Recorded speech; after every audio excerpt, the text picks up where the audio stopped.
Alors, donc aujourd'hui, on va revenir à un peuple. Vous savez qu'il y a plusieurs catégories dans les conférences, des conférences sur la symbolique, des conférences sur l'histoire secrète des pays, des conférences sur les disciplines ésotériques, des conférences sur les sociétés secrètes. Donc on a déjà fait les Templiers, les Rose-Croix, la franc-maçonnerie, etc. Et il y a des conférences sur les peuples mystérieux, donc on a déjà fait les Basques par exemple, on peut faire les Étrusques, etc. Là on va faire les Celtes.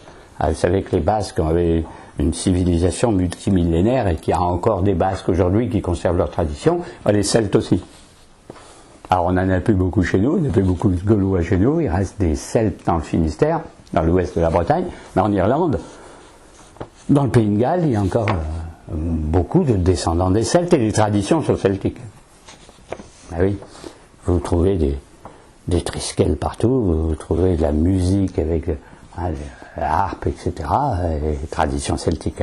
Donc, sur le planning, on va voir l'origine des Celtes, on va passer très vite, comme toujours, sur les côtés historiques, parce que vous les trouvez dans tous les livres. Alors, plutôt insister sur les côtés symboliques et ésotériques, parce que ça, vous ne trouvez nulle part.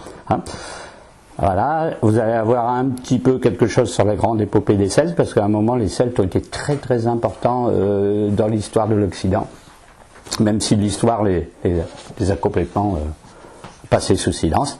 La tradition ésotérique, alors là, vous allez avoir des choses sur la cosmologie, l'astrologie, l'au-delà, etc. La fameuse croix celtique que vous voyez ici, les lieux de culte très particuliers, le culte de la nature, et les fameux druides. Vous verrez que c'est très très spécial sur les druides. Alors que bon, si vous avez